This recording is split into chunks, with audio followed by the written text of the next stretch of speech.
Welcome to our fascinating journey into the heart of ancient Buddhism. Today we'll explore 9 stunning Tang Dynasty bronze gilt Buddhist statues from over 1,000 years ago, housed in the Palace Museum, Taipei.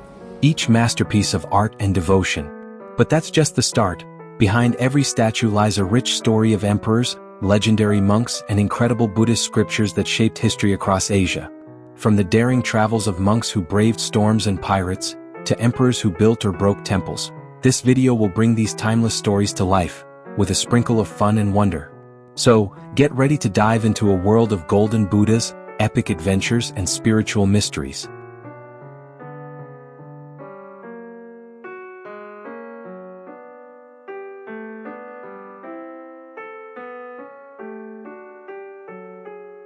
And now, straight from the Palace Museum in Taipei, we meet the gilt bronze twin Bodhisattva statue, dated 586 CE, the Sui dynasty's 6th year of the Kaihuang reign. Standing side by side, these two radiant beings are decked out in flowing robes, elegant curves, and yes, fire flame halos that scream divine disco ball. They're not just pretty, they're embodying the artistic shift from Northern Wei stiffness to Sui dynasty grace, capturing a moment when Buddhist art found its groove.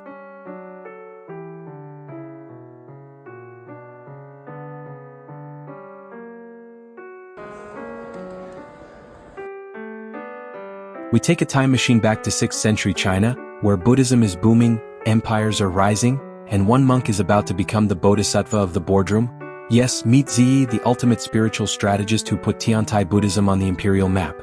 Think Confucius meets Deepak Chopra, but with better robes. Born during the chaos of the Northern and Southern dynasties, Zhiyi wasn't just meditating under a tree. He was up in the mountains at Tiantai, running what was basically the Harvard of Buddhist thought. His lectures on the Lotus Sutra? Instant classics. But Zhiyi didn't just chant and chill. He dropped mind-blowing theories like 3,000 worlds in a single thought, Yinyan San Qian, which is basically the 6th century version of the multiverse, but powered by karma. The idea? Every single thought you have contains infinite potential. One moment you're craving dumplings, the next, boom, you're shifting the entire cosmos. Mindfulness with major consequences.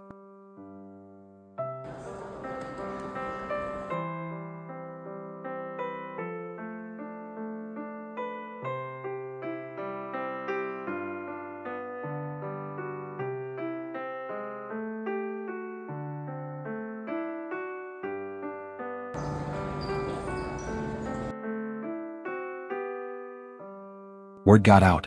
And guess who tuned in? The Sui dynasty emperors. Yes, even Sui Yangdi, one of China's most flamboyant rulers, became a huge fan. Forget incense and chanting. This was enlightenment meets empire building. Emperor Wen of Sui wasn't just wearing prayer beads for fashion. He turned Zhiyi's teachings into a PR strategy. 1 mind, 3 contemplations? That's imperial-grade branding. By the time the Tang Dynasty rolled in, Lotus Sutra seminars were the TED Talks of the celestial court. Picture this: silk robes, heavenly lighting, monks dropping metaphors so powerful, they practically levitated. And just like that, Tiantai Buddhism became the official spiritual toolkit of the age. Zhiyi combined meditative depth with philosophical punch, turning Buddhist practice into a mental dojo for monks, ministers, and maybe even moody princes. He wasn't just preaching detachment, he was handing out inner peace with executive coaching. When your worldview gets adopted as state-level mental health policy, you know you've made it. So the next time you hear someone say, "It's just a thought," remember, according to Zhiyi, that one thought contains 3,000 worlds, infinite potential, and maybe even your next karmic promotion.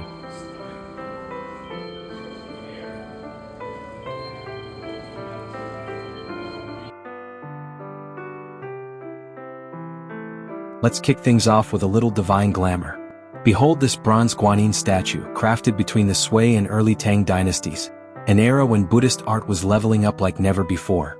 Standing in serene elegance on a lotus pedestal, this compassionate bodhisattva wears flowing scarves, a sheer monastic robe, and a deluxe beaded necklace that wouldn't look out of place at a Central Asian royal gala.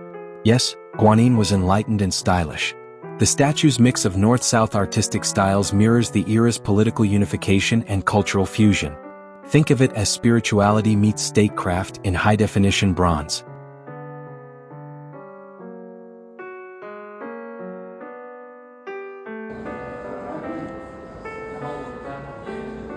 Now, rewind to 581 CE, when a man named Jianzhen declared himself Emperor One of Sui.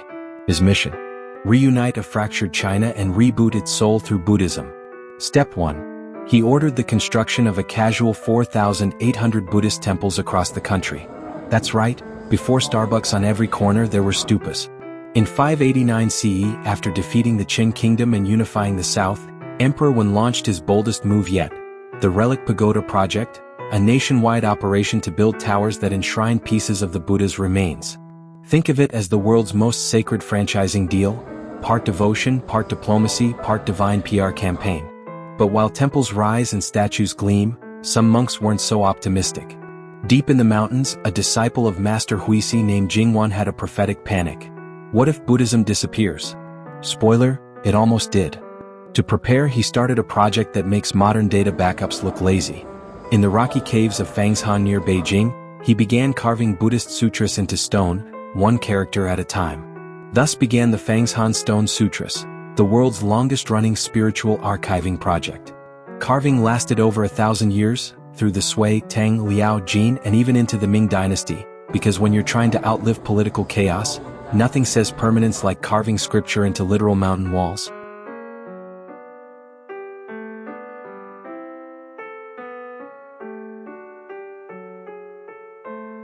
This stone archive wasn't just devotional, it was tactical. Throughout Chinese history, Buddhism faced brutal crackdowns, especially during the infamous 3 Wu and 1 Zong persecutions, including the one under Tang Wuzong in 845. Temples were razed, monks defrocked, but guess what? Stone doesn't burn. Hidden in caves, the Fangshan Sutras survived while woodblock scrolls turned to ash.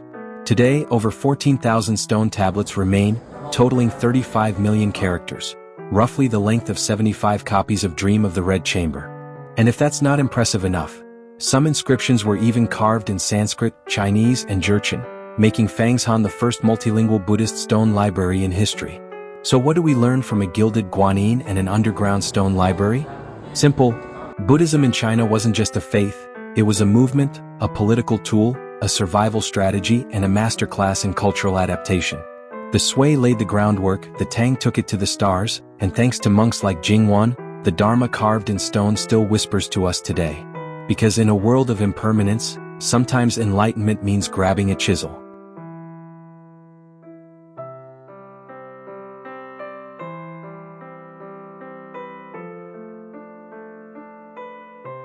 Let's start with something shiny and ancient.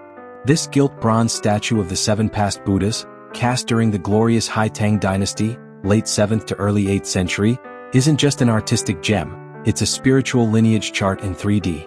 These 7 Buddhas, from Vipassana to Shakyamuni, symbolize the timeless continuity of the Dharma.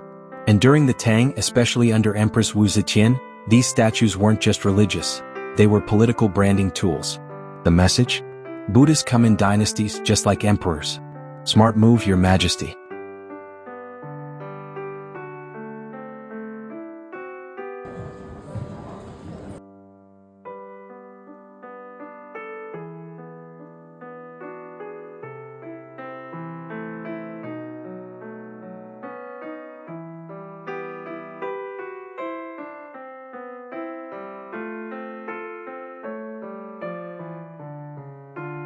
Now, let's rewind a few decades to 629 CE, when a young monk named Xuanzang looked at a map and said, "You know what? I'm walking to India." Yes, he's the real-life inspiration for the monk in Journey to the West, except he wasn't riding a talking horse or traveling with a monkey king. Just a lot of desert, danger, and Sanskrit grammar. Xuanzang's mission? To retrieve the real Buddhist texts from India because he thought the versions in China were either incomplete or just badly translated. Talk about academic standards. After 16 years, he came back in 645 CE with 657 volumes of sutras, relics, and, probably, some serious calf muscles. Once back in Chang'an, Emperor Taizong rolled out the red carpet. Xuanzang wasn't just a monk, he was a scholar, translator, and spiritual diplomat. His translations? Legendary. The Heart Sutra, short, deep, wildly popular? Yup, that's him. Translated around 649 CE. The Mahaprajna Parmitha Sutra, aka the big boy of Buddhist texts, clocking in at 600 scrolls? Also Xuanzang. He finished it in 663. His translation team, often compared to a Buddhist NASA, worked with surgical precision. He didn't just translate words, he translated entire cosmologies. And this effort laid the foundation for a whole new school of Buddhist philosophy.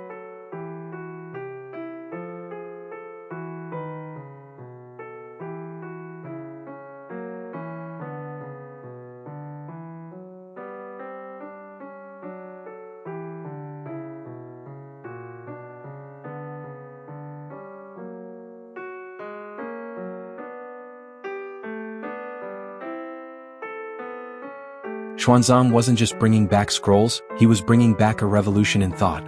Inspired by Indian Yogacara, he launched the Faxiang school in China, also known as the Consciousness-Only School. His star disciple, Zhiyi, pushed the theory further with the Three Natures Doctrine. 1. Imagine reality, what we make up. 2. Dependent origination, what arises from causes. 3. Perfect reality, how things truly are. Sound complicated? It is. Imagine a philosophy PhD mixed with a meditation app. This school emphasized that all experiences are mental constructions, kind of like saying, life is a dream and you're the director, editor, and overly dramatic narrator. Here's the twist. Just a few decades after Xuanzang, another monk would arrive with a totally opposite take, Huaining, the legendary founder of Zen. While Xuanzang's crew meticulously defined consciousness, Huaining basically said, just sit, don't think so much. Enlightenment is instant. The result? Two very different flavors of Chinese Buddhism. Xuanzang, logic, structure, Sanskrit precision. Huaining, intuition, direct experience, zero PowerPoint slides. But both shaped the golden age of Tang Buddhism, leaving behind temples, ideas, and statues, like those 7 Buddhas, that still whisper their wisdom across time.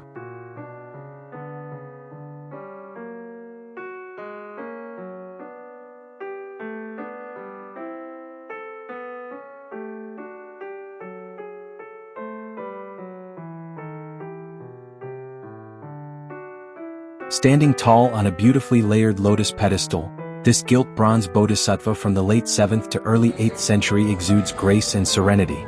Look at that posture. The body follows a gentle S-curve, known as the tri-bent pose, breaking away from the stiff verticality of earlier statues. It's not just divine, it's got flow. The layered petals below? Pure lotus elegance, symbolizing purity, transcendence, and a fashion sense that says enlightened but make it fabulous.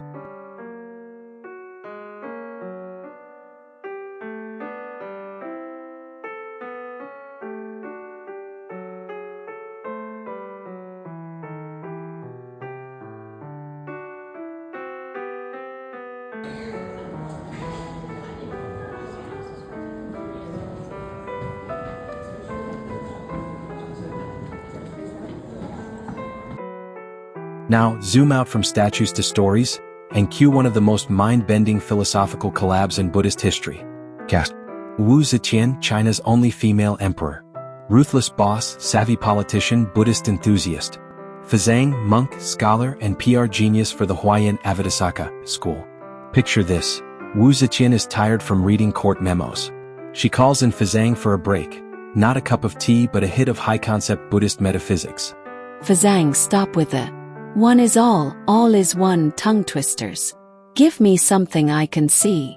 Sure, Your Majesty. Let's talk lions. Xuanzang points to a gilded lion statue in the palace. Here's how the world's most glamorous thought experiment unfolds. Xuanzang, is the lion real? Your Majesty. Let's talk lions. No. The gold is real.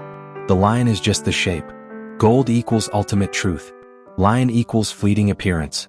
No gold, no lion. No lion, no shape to see the gold. Everything in the universe coexists, interdependent, inseparable. Xuanzang, so my throne is also an illusion. Like my ministers. Remove one and the whole court stumbles. What if we melt the lion? With compassion, Your Majesty, we embrace impermanence. Appearances change, but truth endures. Everything in the universe coexists, interdependent, inseparable.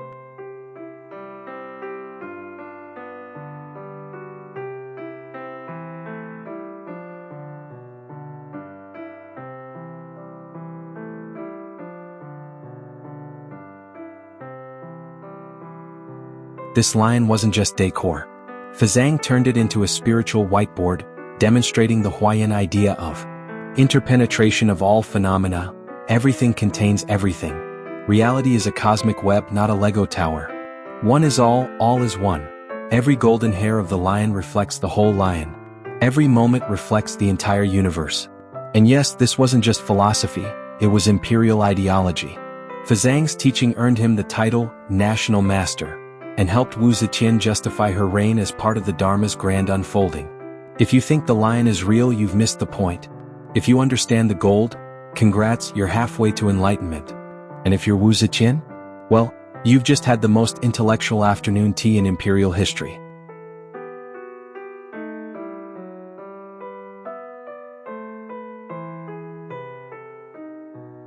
Let's start small, but mighty.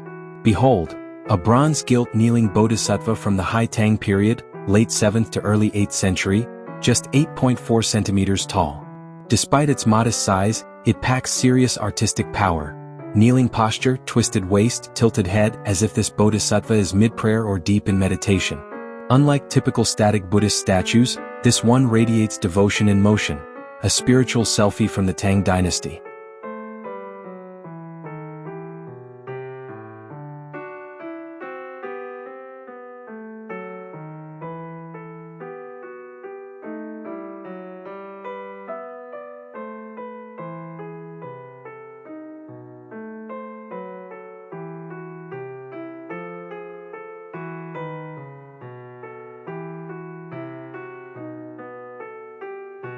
Now meet the man of the hour, Master Shenxiu. Think of him as the court-appointed wellness guru for 3 Tang emperors, Wu Zetian, Emperor Xuanzang, and Ruizong. In today's terms, head of mindfulness at the Forbidden City, National Zen Consultant Royal Edition. Shenxiu led the northern school of Chan Buddhism, emphasizing gradual cultivation. Step by step, clean the mind. Perfect for emperors who like order and progress charts. His most famous verse? The body is a Bodhi tree, the mind a mirror bright. Polish it diligently so dust won't settle overnight. Basically, a Tang Dynasty version of daily affirmations and mental hygiene. But here's the drama. Shenxiu almost became the 6th patriarch of Chan Buddhism. Keyword, almost. The 5th patriarch, Hongren, hosted the ultimate Zen poetry contest.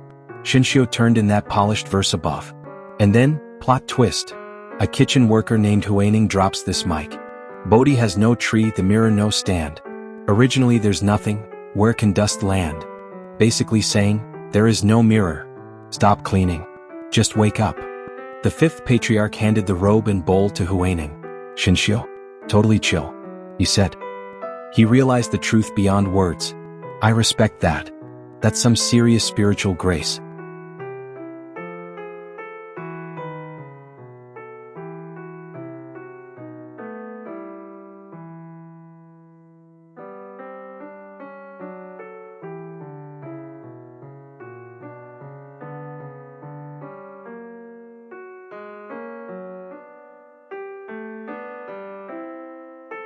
Despite not winning the Dharma Olympics, Shenxiu thrived in the capital. While Huaining went south and preached to lumberjacks and farmers, Shenxiu went north and taught emperors and elites. He was welcomed into the palace, literally kneeled into the throne room, and crowned master of the 2 capitals. His meditation method? Watch your breath. Don't chase thoughts. Even Wu Zetian said, finally someone practical. Shenxiu's school became the official Zen, with nobles meditating like it was Tang Dynasty soul cycle. His disciples, like Puji and Yifu, kept the northern school shining at court. But then, an Lushan rebellion, 755, hits. The court is in chaos. Funding dries up. Imperial Buddhism? Unsubscribed. Meanwhile, Huaining's southern school, grassroots and low budget, spreads like wildfire. Sudden enlightenment? No robes needed. Zen for the people. So why does Shenxiu matter today? Because he was the first to say, it's okay to go slow. Clean your mind every day. Breathe. Be aware. That's Zen too. He didn't fight Huaining. He respected him. He wasn't flashy but diligent. He didn't aim to be legendary, just present. In a world obsessed with shortcuts and instant awakening, Shenxiu reminds us, daily practice is the real enlightenment. So next time your fitness app reminds you to breathe, that's Shenxiu whispering across the centuries. Polish that mirror, friend. Dust is sneaky. Forget north versus south. Maybe real Zen is just gradual growth, sudden insight, and mutual respect.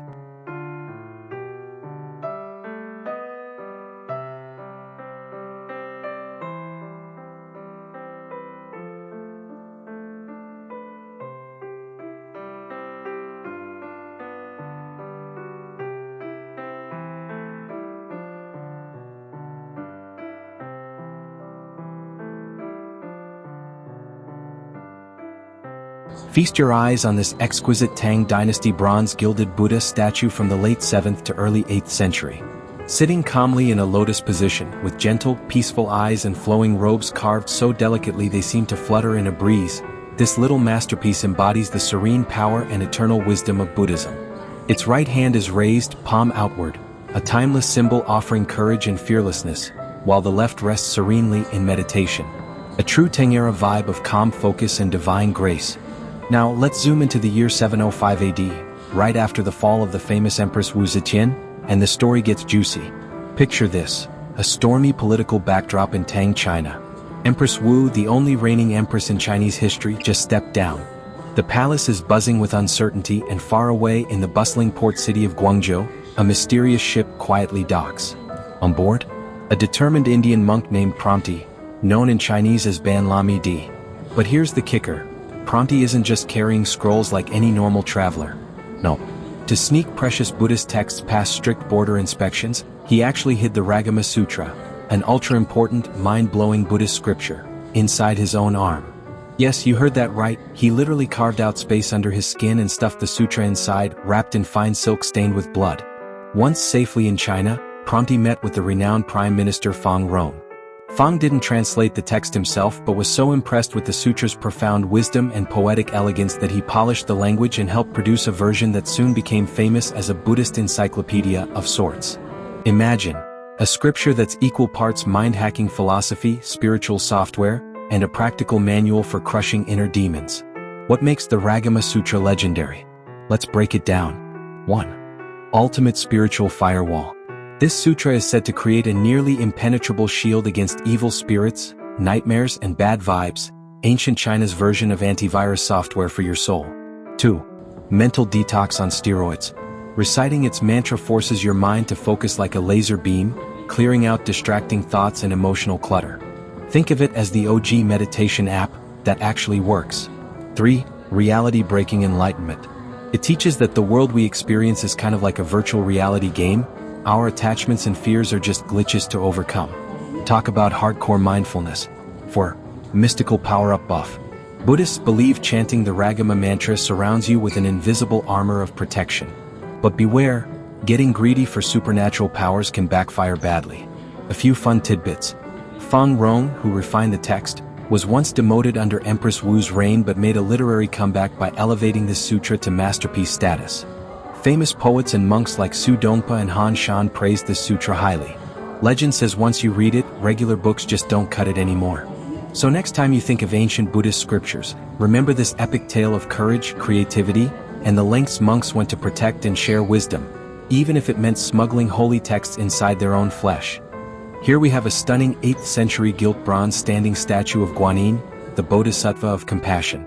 Notice the elegant S-curve of the body, what art historians call the three-bend pose, breaking the mold of stiff, traditional statues.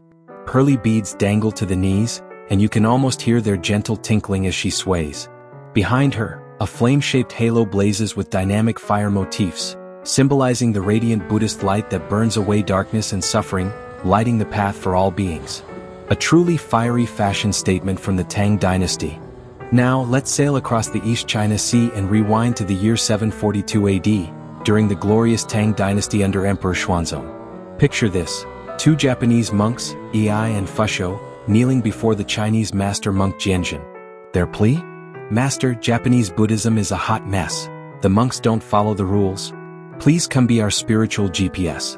Jianzhen asks his disciples, who's brave enough to make the journey? Silence. Crickets.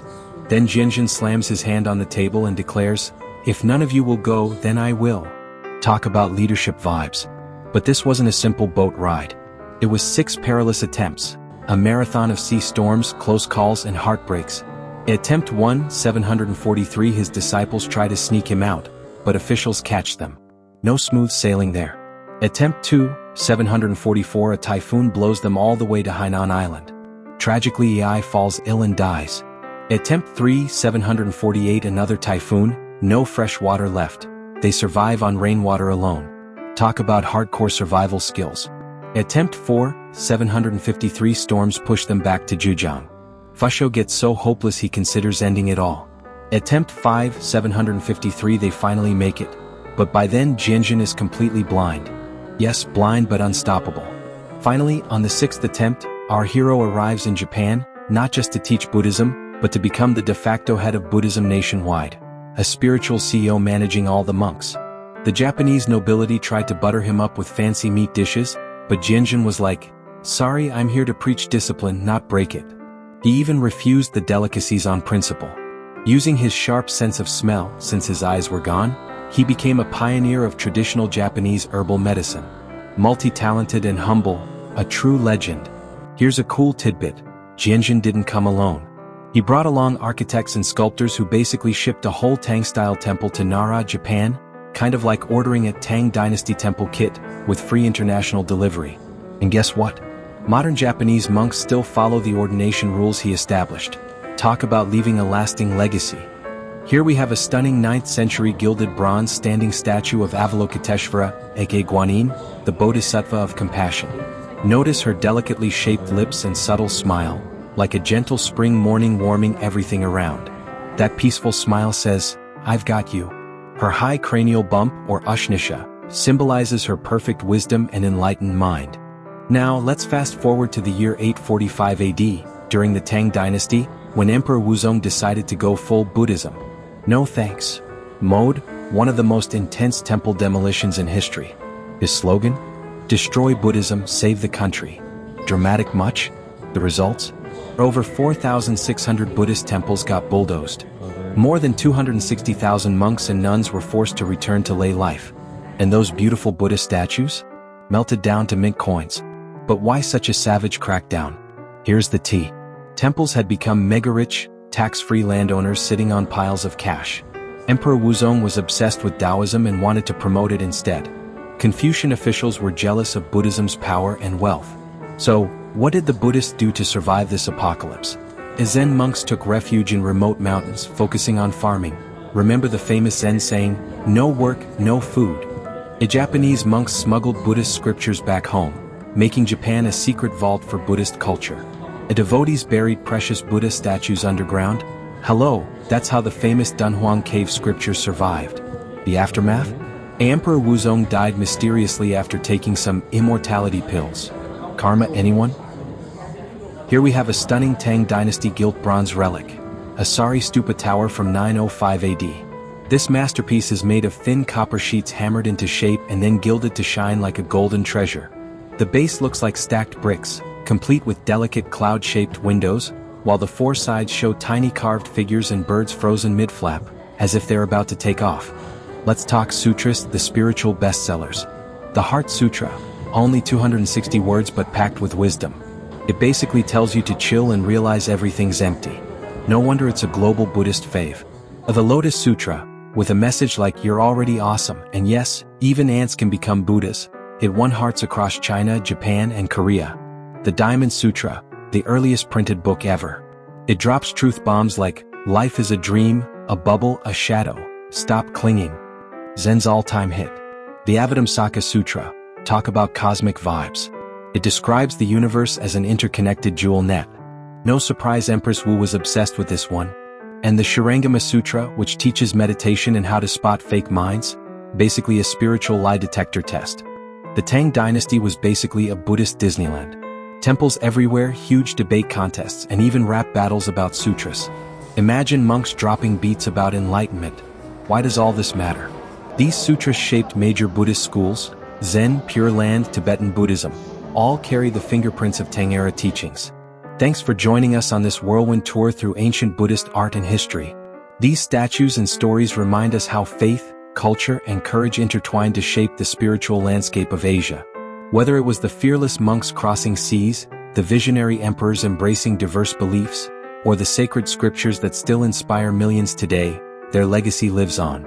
If you enjoyed this glimpse into history's golden age, don't forget to like, subscribe, and hit the bell icon to explore more fascinating stories with us. Share your favorite fact in the comments below. We love hearing from you. Until next time, may peace and wisdom light your path.